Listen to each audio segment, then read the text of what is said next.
लोग का भी 1000, विधवा लोग को भी 1000 और जो बूढ़ा बूढ़ी लोग हैं उनको भी 1000। तो कम से कम उनका भी पेंशन 2500 रुपया हो, ये संसद में हम उठाने का काम किए हैं, आगे भी करेंगे।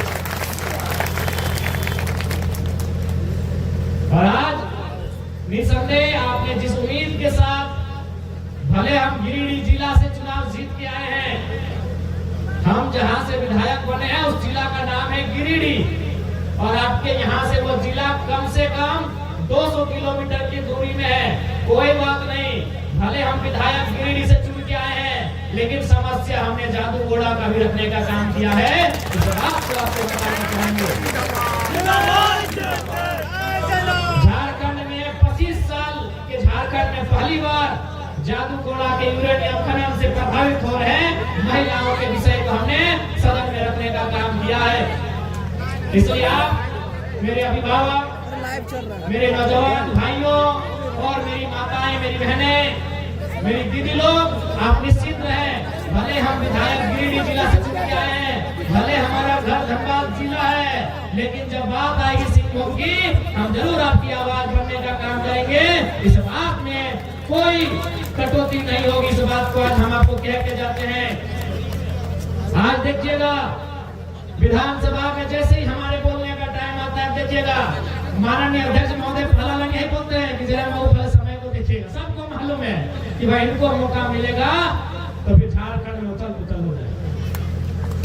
फिर भी हमको जो कम समय अलॉट किया जाता है, क्योंकि हम अपने पार्टी के इकलौते विधायक, एक ही को विधायक है, तो उस हिसाब से सबसे कम समय हम लोग को मिलता है।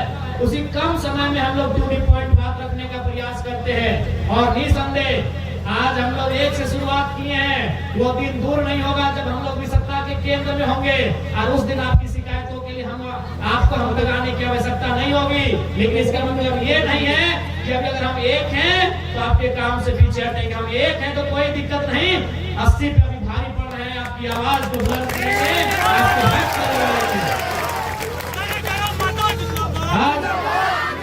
यही नहीं, हमें जितने हमारे पुलिस भाई लोग हैं, जितने भी जवान हैं, आज इनको झारखंड में भर्ती भत्ता 4-4.5 रुपया मिलता है।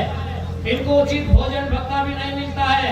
हमने झारखंड के विधानसभा में दूसरे ही दिन कहा है कि पुलिस कर्मी जितने भी हमारे पुलिस हैं, उनको कम से कम बिहार के तर्ज पे 10,000 से ज्यादा भर्ती भत्ता देने का काम कीजिए। हमने ये भी कहा है कि अगर मुख्यमंत्री का परिवार है, अगर मंत्री का परिवार है, उनका बीबी है, बच्चा है, तो पुलिस कर्मियों का भी परिवार है। इसीलिए अगर कोई सिंहभूम का है तो उसकी नौकरी साहेबगंज में ना हो, उसकी नौकरी सरायकेला में हो, उसकी नौकरी पश्चिमी सिंहभूम में हो, पड़ोसी जिला में हो। हमने सरकार से यह भी मांग किया है।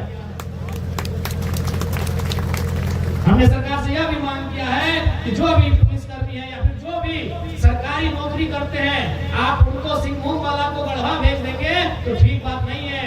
उसकी भी बूढ़ी माँ है, बूढ़े पिताजी हैं, उसका भी छोटा छोटा बच्चा है, तो ऐसा जगह उसको ड्यूटी दीजिए कि वो राज्य की भी सेवा करे और शाम को अपने माता पिता की भी सेवा करवाए। हमने इस बात को भी सदन में रखने का काम किया है। इसलिए आपका आशीर्वाद सराहनीय रहा है। आपके एक एक वोट से आपने जो आशीर्वाद देने का काम किया है, हम लोग आपके एक एक वोट का मान रखेंगे। और यदि आप चाहें तो एक बार पूरा झारखंड घूम के आइए।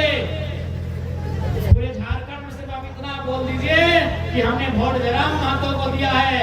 लोग कहेंगे कुर्सी में बैठिए, गिलास पानी पीजिए, आपका वो सम्मान झारखंड में मिलेगा। झारखंड में बाहर भी आपको वो सम्मान मिलेगा, क्योंकि हमने आपको आपके वोट का, आप अपने वोट पे गर्व कर सकते हैं। और हमने वो काम किया है, वो काम करने का प्रयास किया है कि आपने हमें जो वोट दिया है उस पर आपको गर्व कराएंगे। ये बात आज आपको हम कह के जाते हैं।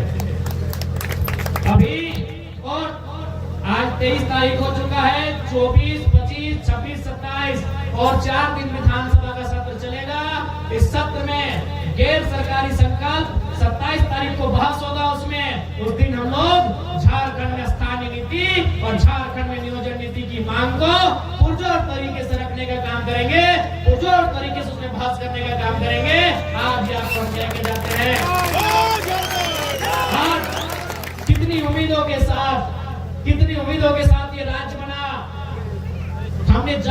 दिया ही दिया, हमने शहादत दिया तो दिया। अरे हमने टाटा जमशेदपुर हो, टिस्को हो, टेल्को हो, हिंडाल्को हो, हमने अपनी जमीनों को भी देने का काम किया है। इसलिए मैंने सरकार से मांग भी रखा है और आगे भी सदन में इस बात को रखेंगे कि जो भी निजी उद्योग है, कल ही आप मेरा बात सुने होंगे, कल उद्योग विभाग पे बात था, कल ऊर्जा और उद्योग पे बात हम कर रहे थे।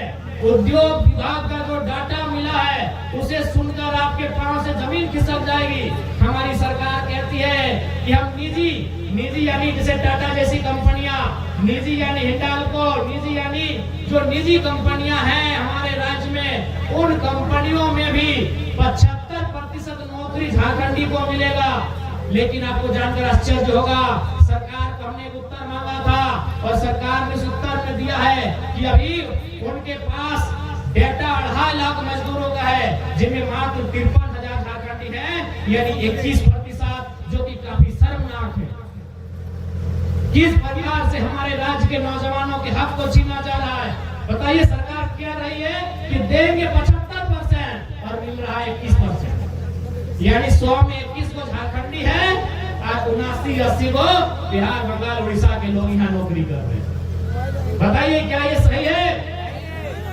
अरे भाई, ये तो अन्याय है, ये अन्याय है, हमारे साथ घोर अन्याय है, ये हमारे साथ अत्याचार है कि राज्य हमारा, बलिदान हमारा, लहू बहा हमारा, और आप नौकरियां बांट रहे परदेशियों को।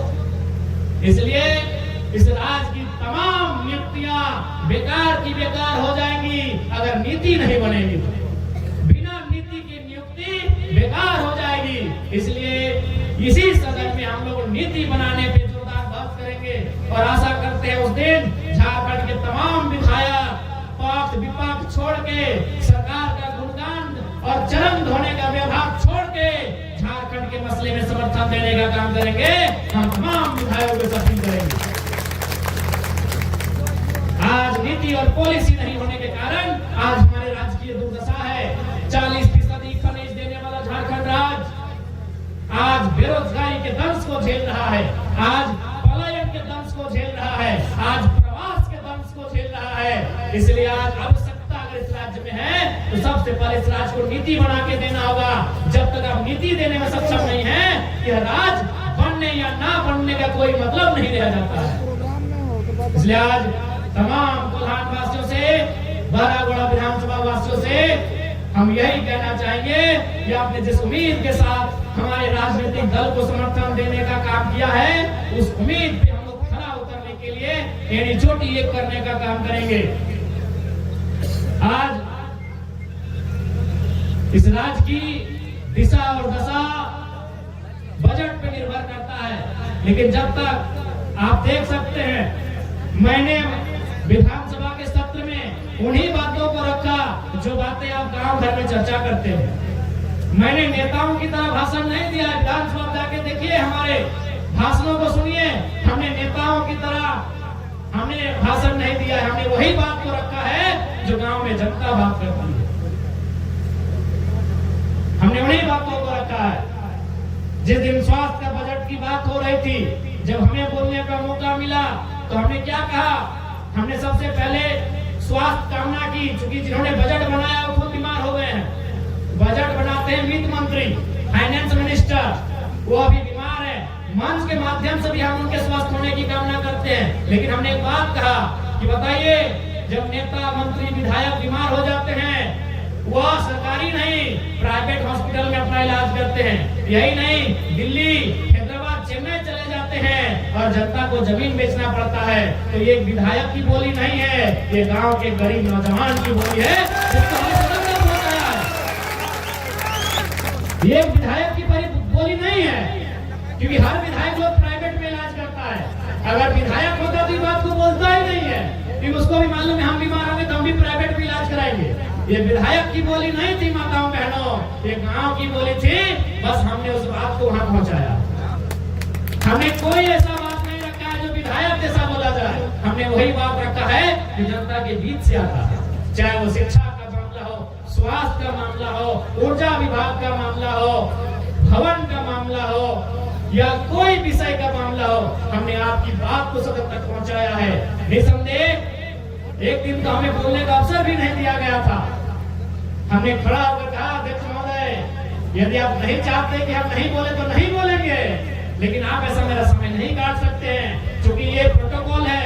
हम एक लौटे विधायक है अपनी पार्टी के, हमको आप 30 सेकंड का है ना मौका दीजिए, लेकिन डेली देना होगा, यही प्रोटोकॉल है। तो अध्यक्ष महोदय बोले कि नहीं जरा बाबू आपका चिट्ठी नहीं मिला था। बोले हम सर 2-2 बार चिट्ठी भेजे हैं। इसलिए आज आपको भी मालूम हो चुका है कि आम व्यक्ति की बात करने के लिए आपको कितना संघर्ष करना पड़ता है।